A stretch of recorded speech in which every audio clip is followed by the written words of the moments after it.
चंद्रशेखर जी। अध्यक्ष जी, मुझे इस बहस पर केवल 5 या 10 मिनट के अंदर अपनी बात समाप्त करनी है। बहुत से भाषण दिए गए, इन भाषणों में से मुझे बड़ी निराशा हुई। समस्या की गंभीरता को परखने में हम असफल रहे हैं। 2 बातें हम लोगों को याद रखनी चाहिए। केंद्र में अटल बिहारी वाजपेयी की सरकार है, आडवाणी जी हमारे गृह मंत्री हैं। यही इस समय इस समस्या को सुलझाने में या उलझाने में मददगार हो सकते हैं या उसको और उलझा सकते हैं। श्रीनगर में फारूक अब्दुल्ला चीफ मिनिस्टर हैं। इन 2 लोगों के अस्तित्व को या उपस्थिति को इनकार करके कोई बात करने का महत्व नहीं रह जाता। इसलिए अगर हम आज ये कहें कि आरएसएस की क्या धारणा है, अटल जी ने क्या कहा, आडवाणी जी ने क्या कहा, उससे समस्या और उलझेगी। लेकिन 2-3 बातें मुझे दुख है कि हमारे मित्र माधवराव सिंधिया नहीं हैं। उन्होंने इस बात को शुरू किया। उन्होंने ये बताने की कोशिश की कि कांग्रेस के ज़माने में सब कुछ अच्छा था, अचानक ये सब बुराइयां इस सरकार ने पैदा कर दी। मैं कोई गुप्त बातें नहीं कह रहा हूँ। जिस समय 1991 से 96 तक आपकी सरकार थी, उस समय एक कश्मीर को बांटने का प्रस्ताव आया था। ये प्रस्ताव आया था, वाशिंगटन के पास एक कॉन्फ्रेंस हुई थी जिसको स्टेट डिपार्टमेंट ने स्पॉन्सर किया था, जिसमें हिंदुस्तान के कुछ लोग, एक सेंटर फॉर पॉलिसी रिसर्च है यहाँ पर, उसके नुमाइंदे लोग सरकार से सलाह करके गए थे और आज़ाद कश्मीर के लोग थे, पाकिस्तान के लोग थे और वहाँ के अमेरिका के कुछ विद्वान लोग थे। उसमें ये कहा गया कि कश्मीर को 3 हिस्सों में बांटा जाए। उस समय हमारे एक मित्र थे जिन्होंने मुझसे कहा कश्मीर पर चर्चा करनी है। मैंने कहा वहाँ कौन रहेंगे? उन्होंने 2 और मित्र, एक और मित्र का नाम बताया। मैं जब उनके यहाँ गया तो 2 मित्र मौजूद थे। आडवाणी जी आपको जानकर हैरत होगी, वो आपकी पार्टी के थे और आज भी वो महत्वपूर्ण पदों पर हैं। इन 3 लोगों से जब मेरी वार्ता हुई, वो प्रस्ताव रखा गया सरकार की ओर से।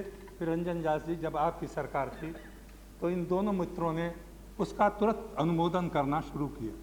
मैंने कहा आप भी इसमें सहमत हैं? आप इसका अर्थ जानते हैं? इसका अर्थ होगा सेल्फ डिटर्मिनेशन को मानना, इसका अर्थ होगा 2 नेशन थियरी को मानना, इसका अर्थ होगा इस देश में से मुसलमानों को हमेशा के लिए बाहर कर देना। इन बातों, फिर वो बात वहीं पर बंद हो गई। उस समय के मंत्री जी ने हमसे कहा था कि हम रिपोर्ट आपको देंगे, आज तक वो रिपोर्ट नहीं मिली। आडवाणी जी बुरा मत मानिएगा, आरएसएस ने अनायास ही इस मांग का समर्थन नहीं किया है। आरएसएस की एक योजना है, उसकी एक मंजिल है, उसका एक अभिष्ट है। उस तक पहुंचने के लिए उनके लिए ज़रूरी है कि देश में 2 नेशन थियरी की बात लोग स्वीकार कर लें।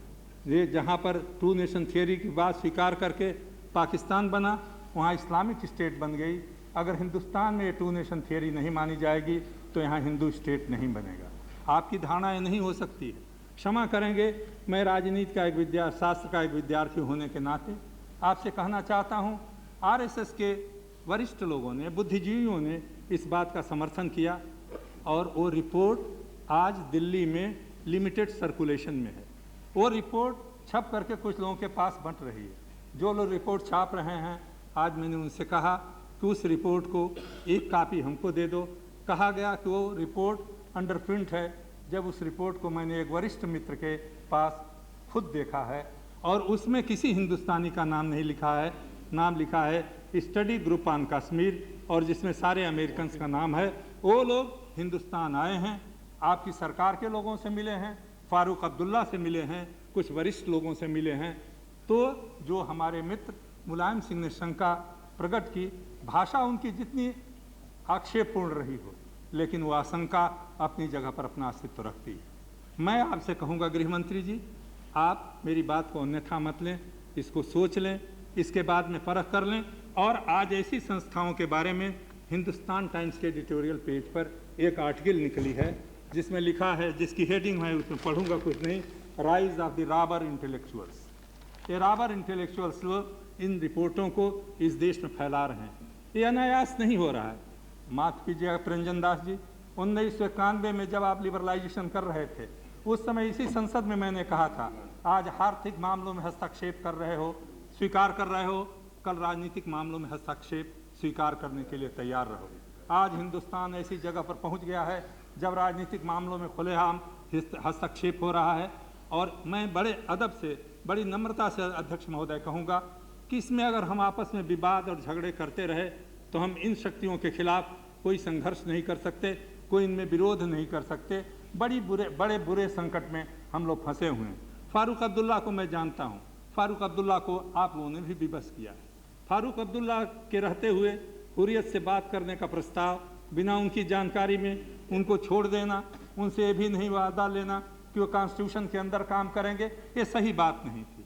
मैं आपका मानता हूँ, आपके बयान में, अटल जी के बयान में मैं कोई दोष नहीं देखता। दोष केवल इतना ही है कि आपको ये नहीं कह देना चाहिए था कि जो भी अलगाव की प्रवृत्तियाँ इस प्रस्ताव में हैं उनसे हम पूर्णतः असहमत हैं। आप लोगों ने नहीं कहा। जब कहा कि इस प्रस्ताव को हम विचार करेंगे तो जो वाईके साहब ऐसा आदमी आज कह रहा है कि इनसे असहमत नहीं हूँ, उसकी कोई ध्वनि आप लोगों के प्रस्तावों से, आप लोगों के बयानों से नहीं निकलती थी।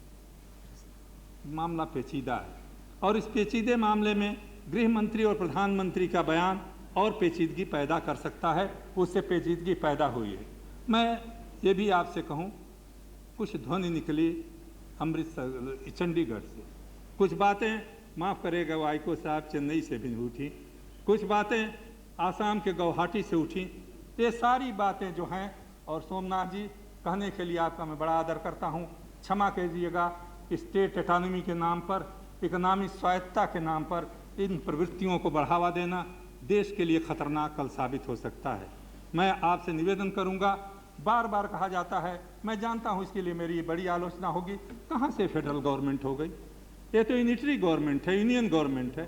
फेडरल गवर्नमेंट वहाँ होती है जहाँ स्टेट ऑटोनोमस हो और अपने को फेडरेशन में जोड़ें। यहाँ पर एडमिनिस्ट्रेटिव यूनिट थी, यूनियन ऑफ इंडिया।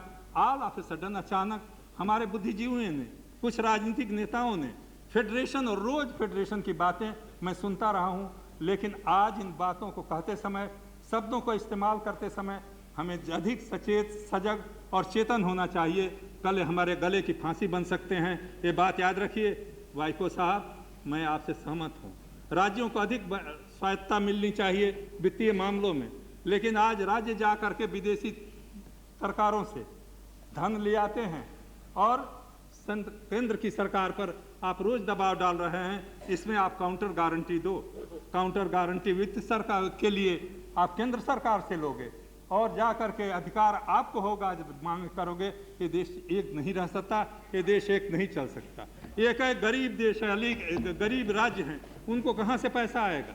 मैं आपसे पूछता हूँ, तमिलनाडु के गरीब इलाकों के लिए आप जाओगे प्लानिंग कमीशन के पास, कहाँ से प्लानिंग कमीशन पैसा देगा? क्या होगा लेह लद्दाख का? क्या होगा जैसलमेर बाड़मेर का? क्या होगा?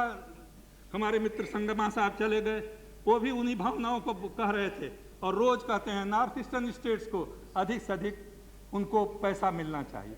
मैं जानता हूं बहुत सारी कमजोरियां हो सकती हैं एडमिनिस्ट्रेशन में, मैं उनमें नहीं जाना चाहता और उसके हम सब लोग अपराधी हैं, लेकिन बहुत सोच समझ करके ये संविधान बना था, बहुत सोच समझ करके उस संविधान को 50 वर्षों तक लागू किया है। कमियों को दूर करने की कोशिश कीजिए। अपने स्वार्थों के लिए, अपने सीमित स्वार्थों के लिए हम संविधान को बदलने की कोशिश न करें, हम भावनाओं को भड़काने की कोशिश न करें।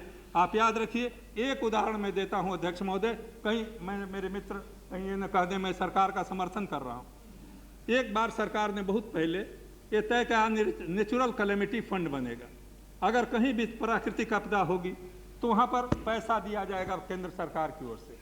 सरकारों ने कहा कि पैसा केंद्र के पास कैसे रहेगा, राज्य सरकारों ने वो पैसा राज्य सरकारें आपस में बांट लेती हैं शुरू में ही, और जब नेचुरल कैलेमिटी आती है तो वहाँ पर केंद्र सरकार कहती है कि आप लोन के रूप में पैसा ले जाओ। हल्ला मचता है, आपदा आई हुई है, ये तो ऋण दे रहे हैं, मदद नहीं कर रहे हैं। एक और पैसा बांट लोगे, दूसरे ओर केंद्र से कहोगे कि हमको पैसा नहीं देते। ये देश को चलाने का रास्ता नहीं है, ये देश को बर्बादी की ओर ले जाने का रास्ता है। और मैं आपसे कहना चाहता हूँ अध्यक्ष महोदय, इस सारे भाषणों में एक दो को छोड़ करके मैं कहता हूँ हर सवाल वो उठाए गए जिससे हमारे आपसी मतभेद, हमारे आपसी दुराव पैदा हों। मैं ऐसा कहता हूँ, दुख का समय है, बड़े अंधेरे का समय है। ऐसे समय में हम अपने आपसी मतभेदों को भुला करके आपस में, मैं इस बात से ज़रूर सहमत हूँ, याद रखिए अगर फारूक अब्दुल्ला से आप बात नहीं करेंगे तो आपको दूसरा कोई बात करने वाला श्रीनगर कश्मीर में नहीं मिलेगा। इसलिए मजबूरी है, चाहे हम उनसे असहमत हों। आज अगर अटल बिहारी वाजपेयी और अडवाणी बात नहीं करेंगे तो मैं चाहते हुए भी सोमनाथ चटर्जी और मुलायम सिंह को, आप रंजन दास मुंशी को उस काम के लिए नहीं भेज सकते। वह राजनीति वास्तविकताओं पर आधारित है, यथार्थ पर आधारित है। यथार्थ को भूल करके लंबे भाषणों का समय आज नहीं है। ये अत्यंत दुराभिका संयोग है। मैं फिराक के एक शेर से कहना चाहता हूँ, इस खंडहर में कहीं कुछ दिए हैं टूटे हुए, इन्हीं से काम चलाओ बड़ी उदास है रात।